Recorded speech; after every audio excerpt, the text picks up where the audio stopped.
Now, the big story today is the Fed announcement and the Powell speech. As expected, the Fed left interest rates unchanged at 5.25 to 5.5. But the press conference, I thought, was another very dovish conference by Powell. And the markets agreed because the Dow Jones and the S&P rallied to record highs. In fact, the Dow closed up better than 400 points. We're above 39,500. So we're almost going to hit 40,000 on the Dow. We'll probably be there pretty soon, given the green light that Powell gave to the speculators to go out and buy risk assets. Now, not just risk assets, safe haven assets. Gold rose about $30 during the U.S. session. GLD, which is the U.S. ETF, closed at a record high close. It didn't have a record high intraday, but the close was a record high. Now, already this evening, gold added another $15 to that run, hitting a new all-time record high. Gold traded above $2,200 an ounce for the first time ever, and silver had an even stronger day than gold. As I've been, saying on this podcast, silver is the real buy. I mean, gold's a good buy too, but silver is an even better buy, and it's now almost $26 an ounce. But it's got a long way to go, and I think both gold and silver are going to rise. The dollar fell on the news. It didn't fall enough. I think it's going to fall a lot more. In a recent analysis, Peter Schiff warns of an impending crisis in the U.S. economy, supported by compelling data. Despite the Fed's dovish stance and record market highs, Schiff highlights concerning indicators. Gold surged to an all-time high above $2,200 an ounce, while silver climbed to nearly $26 an ounce. Additionally, commodity prices, particularly copper, are showing signs of a significant uptrend, reminiscent of the 1970s bull market. Schiff emphasizes the disconnect between Powell's inflation outlook and mounting evidence of rising prices, citing hotter-than-expected CPI and PPI reports. With inflationary pressures building, Schiff predicts a return to quantitative easing as the Fed grapples with economic challenges. Commodity prices, oil was down today. That's because it had got up to 83 and it pulled back and it's about 81.65. But copper jumped up big again today, not as much as silver, but it was a good move. But I think we're on the verge of the biggest bull market in commodities since the 1970s. Of course, this flies in the face with Powell claiming that inflation is going to go back down to 2%. There's no chance that inflation is going to go back down to 2%. All the data shows that inflation is on the way up. Plus, if you understand what inflation is, it's got nowhere to go but up. And that, I think, is why the markets reacted the way they did, because Powell basically dismissed the bad inflation news that came out for January and February. I mean, he kind of said, well, it's due to seasonal effects. Well, it's already adjusted for that. So it's like you can't say it's seasonal when the numbers are already seasonally adjusted. It's like saying it's transitory, which basically is what he said. So he dismissed it, and the Fed is still saying that we're going to get 3 rate cuts this year. But in addition to that, the even more dovish than that was the admission by Powell that they're going to begin shortly in reducing the size of their asset sales, quantitative tightening. They're going to pare it back. So they're going to start shrinking the balance sheet more slowly. Now, I've been saying the Fed is going to go back to quantitative easing. This is just the first step in that process. First thing they do is less QT, and then the next thing, they're back to QE. Because if the Fed really was serious about fighting inflation, the balance sheet is still much too big. It needs to continue to shrink, and interest rates are not high enough. They got to go up. In fact, let me look at a couple of the inflation reports that we got after I did my last podcast on Wednesday, because I talked about the hotter than expected CPI. But what I didn't talk about was the hotter than expected PPI, which was even worse, that came out the following day. So the February producer prices were supposed to go up by 0.3. They went up by 0.6, double what had been the estimate. And in fact, the range of expectations went from 0.2 to 0.3. So double the high end of estimates. Now, year over year, and producer prices had come down a lot, mainly because commodity prices had come down a lot.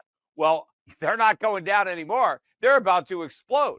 Continuing the discussion, Peter Schiff delves deeper into alarming economic indicators, shedding light on the concerning trajectory of inflation.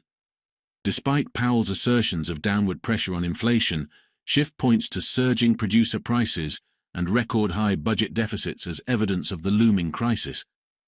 Importantly, export prices, a reflection of domestic production costs, have soared, signaling broader inflationary pressures. Schiff warns that the Fed's current policies are insufficient to curb inflation, highlighting the need for a return to quantitative easing amid escalating government spending. But anyway, so the expectation was for the year-over-year increase in producer prices to be 1.2. Instead, it was 1.6, up from up 0.9 in the prior month. Now, again, the range of expectations for the year-over-year PPI was up 1.1 to up 1.2, so a pretty narrow range, but we came out well above the top end. And even if you take out food and energy, the core was supposed to be up 0.2 and it was up 0.3. But this was a bad report. And also, we got import-export prices. The key, in my mind, is the export prices. Export prices were up 0.8% in 1 month. That's like a pace of like 10% inflation, right? Because export prices, I think, are more important than the import prices, although we buy a lot of imports that are still important.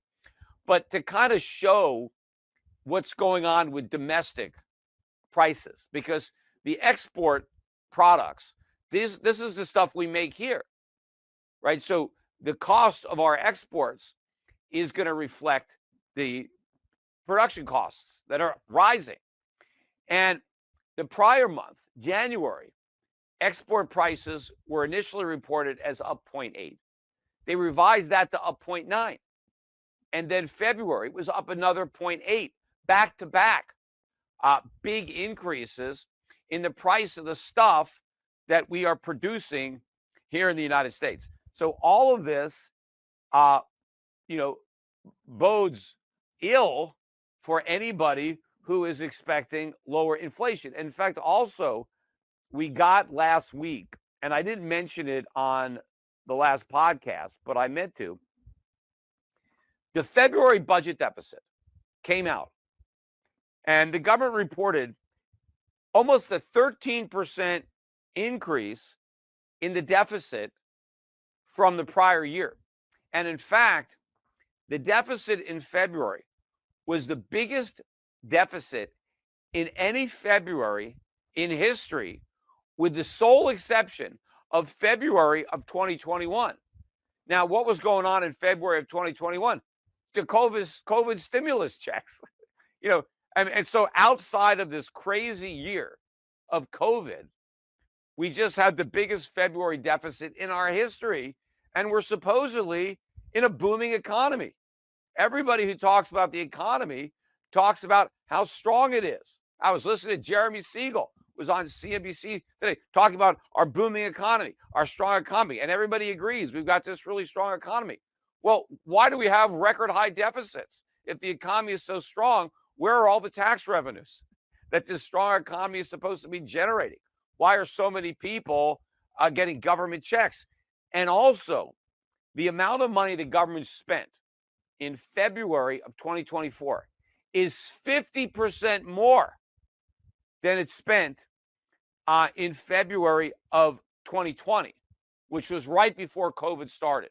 So that was the last normal year, right? Before, we went off, into the twilight zone. But government spending is up 50% from where it was 4 years ago. And there's no emergency anymore. We have supposedly record low unemployment. How is that possible? Where is the government getting all this money to spend 50% more than it spent 4 years ago? This is why we have inflation. It's driving prices higher. All this money is being spent. How can it not bid up prices? And this is why the Fed is not only going to taper the QE program, the QT program, but go back to quantitative easing, because government spending is going ballistic. And all of it is stoking the fires for inflation. Powell said in his prepared remarks right off the bat that the Fed's interest rate policy has been putting downward pressure on inflation. No, it hasn't. There's no downward pressure from 5.25%, 5.5% interest rates. Those rates are still too low. They've done nothing to stop runaway government borrowing and spending, and nothing to stop runaway consumer borrowing and spending. In today's analysis, we delved into the significant developments surrounding the Fed announcement and Powell's speech. Despite leaving interest rates unchanged, Powell's dovish stance sparked record-high rallies in the Dow Jones and S&P, with gold and silver reaching new all-time highs. However, concerns loom as inflationary pressures intensify, highlighted by soaring producer prices and alarming budget deficits. As we navigate these economic waters, it's crucial to stay informed and prepared. Thank you for tuning in. Don't forget to subscribe to our channel, like this video, and share your thoughts in the comments below.